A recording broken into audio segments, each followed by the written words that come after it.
अस्सलाम वालेकुम। उम्मीद है आप सब खैरियत से होंगे। आज की बहुत ही मज़ेदार और नज़ले ज़ुकाम से छुटकारे वाली रेसिपी आपके लिए मैं लेके आ चुकी हूँ, जिससे मुझे तो काफ़ी फ़र्क पड़ा है। उम्मीद है आप सबको भी इंशाल्लाह ज़रूर फ़र्क पड़ेगा और ये इतना मज़ेदार, इतना फ़ायदेमंद होता है कि आपकी हड्डियों को आराम देगा, जिनके घुटनों और कमर में और जिस्म की ताकत के लिए बहुत भरपूर है। तो चलिए स्टार्ट करते हैं अपनी रेसिपी को।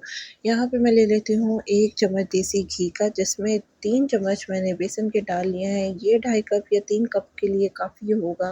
3 कप चम्मच बेसन को लाइट ब्राउन होने तक हमने भून लेना है। इसमें कोई भी लम्स बाकी ना रहे, इस हद तक हमने इसे अच्छे से हिला लेना है।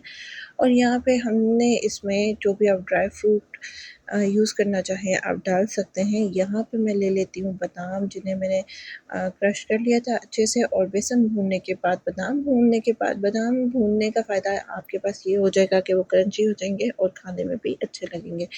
तो यहाँ पे मैं पका हुआ दूध डालूँगी, आप चाहें तो कच्चा दूध डाल के अच्छे से पका सकते हैं। तो यहाँ पे देखिए कि बेसन को पहले मैंने 1 कप दूध डाला, फिर उसे अच्छे से मैंने गाढ़ा होने तक भून लिया है, ताकि बेसन का कच्चापन दूर हो जाए और इसमें कोई भी गुठली बाकी ना रहे।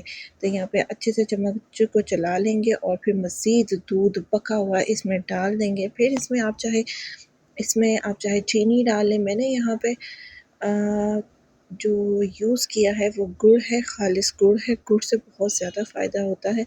और उसके बाद मैं इसमें मिला लूँगी, इसमें हल्दी आधा चम्मच था, आप चाहें तो अपने टेस्ट के मुताबिक मिला सकते हैं।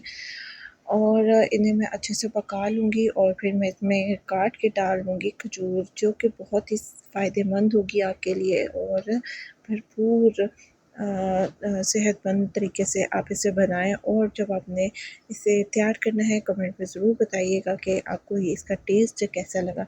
ये वायरल रेसिपी चल रही है, वैसे ये हमारी नानी दादियाँ बनाया करती थीं, जो कि हम लोग पिया करते थे। बहुत ही मज़ेदार होता है ये। और जब आपने इसे बनाना है ज़रूर कमेंट कीजिएगा। अभी तक आपने मेरी चैनल को सब्सक्राइब नहीं किया तो जल्दी से कीजिए चैनल को सब्सक्राइब, लाइक और वीडियो अच्छी लगे तो शेयर ज़रूर कीजिएगा।